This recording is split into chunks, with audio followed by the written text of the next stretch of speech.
राजकीय महाविद्यालय बीदासर के ई कंटेंट श्रृंखला में आपका स्वागत है। आज हम संयुक्त राष्ट्र संघ में भारत की भूमिका के बारे में बात करेंगे। जैसा कि हम जानते हैं कि भारत संयुक्त राष्ट्र के प्रारंभिक सदस्यों में से एक जरूर है, लेकिन संस्थापक सदस्य नहीं है। कई बार ये प्रश्न हमें उलझा देता है कि क्या भारत संयुक्त राष्ट्र संघ का संस्थापक सदस्य है, तो इसका उत्तर है नहीं है। क्यों? क्योंकि 24 अक्टूबर 1945 से पहले जिन 51 देशों ने संयुक्त राष्ट्र संघ के चार्टर पर हस्ताक्षर करके उसे स्वीकार किया, वो उसके संस्थापक सदस्य कहलाए। क्योंकि 24 अक्टूबर 1945 को यूएनओ की स्थापना विधिवत रूप से हुई, तो उससे पहले जिन्होंने हस्ताक्षर कर दिए वो संस्थापक सदस्य हैं। उसके बाद जो जुड़े वो प्रारंभिक सदस्यों में से गिने जा सकते हैं, लेकिन संस्थापक सदस्य नहीं है। और भारत 30 अक्टूबर 1945 को संयुक्त राष्ट्र संघ में शामिल हुआ, इसलिए वो आरंभिक सदस्य है, संस्थापक सदस्य नहीं है। उसके बाद अगर हम भारत की भूमिका की बात करें तो भारत ने संयुक्त राष्ट्र संघ में शामिल होने से लेकर वर्तमान तक इसके विभिन्न अंगों में, विभिन्न निकायों में, सहायक एजेंसियों में महत्वपूर्ण भूमिका निभाई है। जिसे अगर हम क्रमशः देखें तो संयुक्त राष्ट्र संघ की महासभा, जिसका प्रतिवर्ष सितंबर माह में सम्मेलन होता है, और उस सम्मेलन के लिए प्रतिवर्ष एक अध्यक्ष चुना जाता है। स्थापित परंपरा यही है कि 5 महाशक्तियां जिन्हें वीटो पावर है, उनका कोई निवासी, उनका कोई नागरिक महासभा के अध्यक्ष पद के लिए नहीं चुना जाता। उन 5 को छोड़ के बाकी सदस्य देशों में से किसी एक से अध्यक्ष का चुनाव प्रतिवर्ष होता है। और भारत को ये सौभाग्य बहुत जल्दी ही प्राप्त हुआ। वर्ष 1953 में संयुक्त राष्ट्र की महासभा के 8वें अधिवेशन में, 8वां साधारण अधिवेशन, संयुक्त राष्ट्र महासभा के भी 2 प्रकार के अधिवेशन होते हैं, साधारण और आकस्मिक। तो ये 8वां साधारण अधिवेशन था। इसके अध्यक्षा के रूप में विजयलक्ष्मी पंडित को चुना गया, जो संयुक्त राष्ट्र की महासभा की पहली महिला अध्यक्षा भी थी, पहली महिला अध्यक्षा। तो ये अपने आप में बड़ी गौरव की बात है। उसके बाद अगर हम आगे देखें, हालांकि तब से लेके आज तक किसी अन्य भारतीय को संयुक्त राष्ट्र की महासभा के अध्यक्ष बनने का अवसर नहीं मिला है। इसका कारण भी हम समझ सकते हैं कि विश्व में 193 देश यूएनओ के सदस्य हैं। 5 महाशक्तियों को अगर निकाल दिया जाए तो उसके अतिरिक्त 188 देशों में से कोई भी महासभा के अध्यक्ष के लिए दावेदार हो सकता है।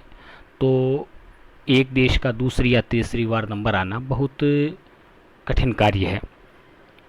इसके अतिरिक्त यूनेस्को के एग्जीक्यूटिव बोर्ड के प्रमुख के रूप में डॉक्टर के राधाकृष्णन जी और अब्दुल कलाम आज़ाद जी को अवसर मिला, जो अपने आप में बड़े गौरव की बात थी। डब्ल्यूएचओ के प्रमुख के रूप में राजकुमारी अमृत कौर, उनके बाद डब्ल्यूएचओ की जो विश्व स्वास्थ्य सभा है उसके चेयरमैन के रूप में डॉक्टर जेपी नड्डा और वर्तमान में डॉक्टर हर्षवर्धन जी, इनको अवसर मिला है।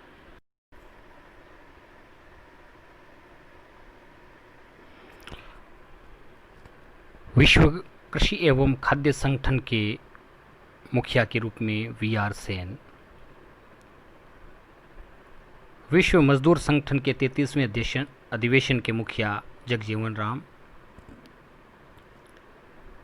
आर्थिक एवं सामाजिक परिषद के पहले, दूसरे और चौथे अधिवेशन के अध्यक्ष के रूप में रामास्वामी मुदालियर सर। इसके अतिरिक्त जो संयुक्त राष्ट्र संघ के एक अंग के रूप में अंतर्राष्ट्रीय न्यायालय है, उस न्यायालय के अंदर भारत के 4 न्यायाधीश अब तक कार्य कर चुके हैं, जिसमें आप देख पा रहे होंगे डॉक्टर नागेंद्र सिंह, आर.एस. पाठक, बी.एन. राव और दलवीर भंडारी, जो वर्तमान में अंतर्राष्ट्रीय न्यायालय में न्यायाधीश हैं। इसके अतिरिक्त संयुक्त राष्ट्र सुरक्षा परिषद के सदस्य 5 स्थायी हैं, उनके लिए तो हम अभी दावेदारी कर रहे हैं, उम्मीदवार हैं। हालांकि अभी तक ऐसा कोई सुधार हुआ नहीं है सुरक्षा परिषद के संगठन में कि भारत या कोई अन्य नया देश स्थायी सदस्य बन पाए। लेकिन जो अस्थायी सदस्य हैं, जिनका प्रत्येक 2 वर्ष से चुनाव होता है, 2 वर्ष का कार्यकाल होता है, 5 सदस्य प्रति वर्ष नए निर्वाचित होते हैं, चयनित होते हैं, उनमें भारत 7 बार अस्थायी सदस्य रह चुका है आज से पहले। वर्ष 2011-12 में 7वीं बार भारत सदस्य रहा और वर्तमान में 2021-22 में भारत 8वीं बार अस्थायी सदस्य के तौर पे चुना गया है और भारत से अधिक बार 11 बार अस्थायी सदस्य रहने का रिकॉर्ड जापान के नाम है। तो हम दूसरे स्थान पे हैं, ये भी हमारे लिए गौरव की बात हो सकती है। यूएनओ के शांति मिशन, 60 से अधिक जो शांति मिशन चलाए गए, उनमें 43 मिशनों में भारत की भागीदारी रही है। वर्तमान में हम संयुक्त राष्ट्र मानवाधिकार परिषद के सदस्य हैं। अंतर्राष्ट्रीय न्यायालय में हमारा प्रतिनिधित्व है। सुरक्षा परिषद में अगले वर्ष से प्रतिनिधित्व होगा।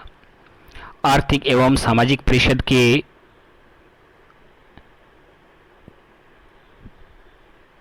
अंदर हम सदस्यता रखते हैं। यानी संयुक्त राष्ट्र संघ के विभिन्न जो अंग हैं, उनमें भारत की भूमिका है।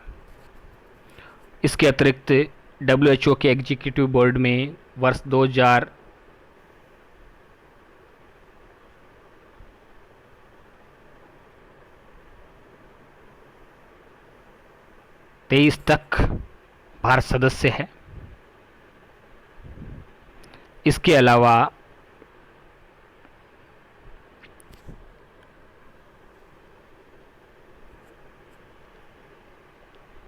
वर्तमान में भारत संयुक्त राष्ट्र के सुरक्षा परिषद की स्थायी सदस्यता के लिए भी प्रयास कर रहा है और 4 स्थायी सदस्य इसके पक्षधर भी हैं, लेकिन चीन अभी तक भारत को स्थायी सदस्य के रूप में देखने का इच्छुक नहीं है। अगर सुरक्षा परिषद की स्थायी सदस्यता की बात करें तो इसके लिए सबसे पहले संयुक्त राष्ट्र संघ के जो 4 स्थायी सदस्य हैं, जो हमारे पक्ष में हैं, इसके अतिरिक्त 5वां जो सदस्य है चीन, उसका सहयोग भी हमें चाहिए।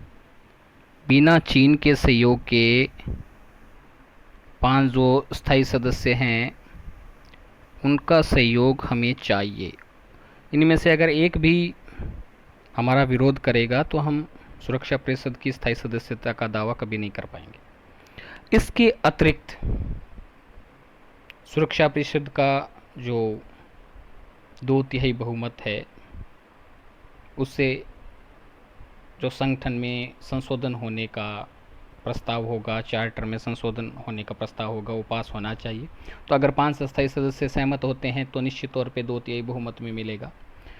उसके बाद संयुक्त राष्ट्र की महासभा में 2/3 बहुमत से वो प्रस्ताव पास होना चाहिए, जिसके बारे में अभी कंफर्म हम नहीं कह सकते। क्यों? क्योंकि भारत अकेला तो नया सदस्य बनने से रहा, क्योंकि बहुत से देश ऐसी मांग उठा रहे हैं। जैसे G4 नाम से एक संगठन बना हुआ है, जर्मनी, जापान, भारत, ब्राज़ील, ये चाहते हैं कि इन चारों को स्थायी सदस्यता दी जाए। और समय समय पर संयुक्त राष्ट्र के अंदर ये मांग भी उठी है, लेकिन सदस्यता में वृद्धि करना, कितने सदस्य रखना, जब इसकी योजना बनेगी तब कितने देश संतुष्ट होंगे, कितने देश असंतुष्ट होंगे। तो हम तुरंत ये नहीं कह सकते कि हमें स्थायी सदस्यता मिल ही जाएगी, लेकिन अगर हमें स्थायी सदस्यता मिलती है तो हमारे लिए बहुत लाभदायक है। सुरक्षा परिषद के स्थायी सदस्य के रूप में हम अपनी उभरती हुई शक्ति को साबित कर पाएंगे, और ऐसी स्थिति में जो वर्तमान में कई बार सुरक्षा परिषद में ऐसे असहज प्रस्ताव भारत के विरोध में आ जाते हैं चीन के द्वारा या पाकिस्तान के प्रयासों से, तो उनको हम अपने दम पे रोक पाएंगे। अभी तो हमें दूसरी स्थायी सदस्य का सहारा लेना पड़ता है कि वो वीटो करे या वो मना करे, लेकिन अगर हम स्थायी सदस्य हों तो हम स्वयं उनको रोक सकेंगे। इसके अतिरिक्त इसका एक प्रतीकात्मक महत्व भी है। विश्व के 5 सुपर पावर हैं, अगर 10 सुपर पावर हों, स्थायी सदस्य 10 हो जाए मान लीजिए, उसमें भारत एक हो, तो स्वतः ही भारत की महाशक्ति के रूप में जो भूमिका है उसको स्वीकृति मिल जाती। और ऐसी स्थिति में जो सीमा विवाद हैं या अन्य जो विवाद हैं उनमें भी भारत को एक, हम कह सकते हैं, सपोर्ट हासिल होता है। दूसरे देश भारत के साथ संबंध रखते समय एक ये बिंदु भी ध्यान में रखते हैं कि ये स्थायी सदस्य है, इनकी हमें आवश्यकता पड़ सकती है सुरक्षा परिषद के किसी प्रस्ताव में, अन्य जगहों पे। लेकिन वर्तमान में स्थायी सदस्य नहीं होने के कारण हमारी ये भूमिका थोड़ी सी कमज़ोर रहती है।